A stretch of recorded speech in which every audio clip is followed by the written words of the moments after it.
Welcome sa Pinoy Insider TV.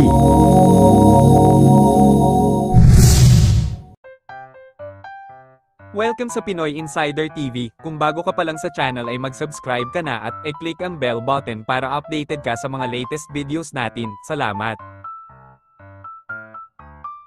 Anyway, ang unang nakarelasyon niya ay si Catherine Luna, isang aktres din, noong 2005 at 2006, at ito nga ang umugang na balita na, nabuntis si Catherine Luna at si Coco ang ama. Sa kasagsagan ng kanilang mga kasikatan ay nagulantang ang sambayanan sa isyu na ito, pero nang nakapanayam dati si Coco Martin sabi niya, Sa magiging anak ko, hanggang kinausap ko na yung lola na parang, maaari, di ba, parang kung ibibigay niyo na sa akin, para kahit pa paano, mabigyan ko ng tamang guidance, kahit pa paano makatulong ako, kahit pa paano mabigay ko yung pangangailangan niya. And then, sa sobrang excited ko, tinawagan ko manager ko, si Mother Bibbs na parang, Mother, sabi ko nakausap ko yung bata, sabi ko, pwede ko na makuha yung bata. Ang sinabi sa akin ni Mother Bibbs na parang, teka lang, sabi niya ganun, hindi ganun kadali yun. Kailangan natin daan niya sa legal na sitwasyon. And then sabi niya ganun, kung talagang gusto mo hindi kakausapin natin, pa-DNA muna natin. Wala akong tanong eh. So sabi ni B-Boy, daanin natin sa tamang proseso. What happened next? Ayun, kinausap namin yung lola, and then pumayag siya na parang ipa-DNA yung bata. Ang resulta ng DNA ay, Negative. hindi mo anak yun. Hindi ko anak yung bata. niya, nalulungkot daw siya dahil ang resulta daw ng DNA test ay hindi siya ang ama.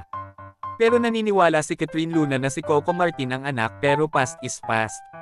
Sabi nga ni Catherine Luna sa isang panayam ay, napatawad na niya si Coco Martin, at ngayon ay mayroon na siyang 4 na anak.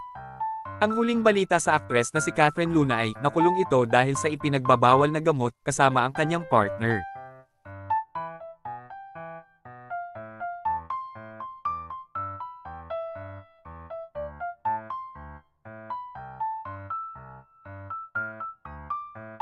Pangalawang nakarelasyon ni Coco ay si Julia Montes, nagkasama nga ang dalawa sa isang teleserye. Alam naman natin na malaki ang age gap nilang dalawa pero age doesn't matter naman when it comes to love. At dati nga ay isang issue ang kumalat tungkol sa pagbubuntis ni Julia Montes, kasi nung time na nagtrending ito ay, si Julia ay nagpunta ng ibang bansa, kaya ang mga ilang netizen may mga haka-haka na baka buntis talaga si Julia Montes. Tahimik lang sina Julia sa isyu na ito pero, makalipas ang ilang taon ay bumalik sa Pinas si Julia at balik showbiz na rin, nagkasama pa siya sa Probinsyano at meron ding movie kasama si Alden Richard. Pero may napansin ang mga netizen na naman, at base sa kay Tita Christy Ferman ay, totoong may anak na sila Julia at Coco, at ang pangalan daw ng panganay na anak na babae ay si Matilde, ito daw ay 4 years old na, at ang pangalawang anak nila ay lalaki, at ang pangalan ay Popoy. Pero nitong taon lang napansin na naman ng mga netizen, na baka buntis na naman si Julia Montes dahil parang may baby bump daw ito, at kung totoo man ay dapat lang tayo maging masaya para sa kanila. Baka naman ay gusto lang nila ang private life tungkol sa mga usapin na ito, pero sabi nga the time is the truth teller.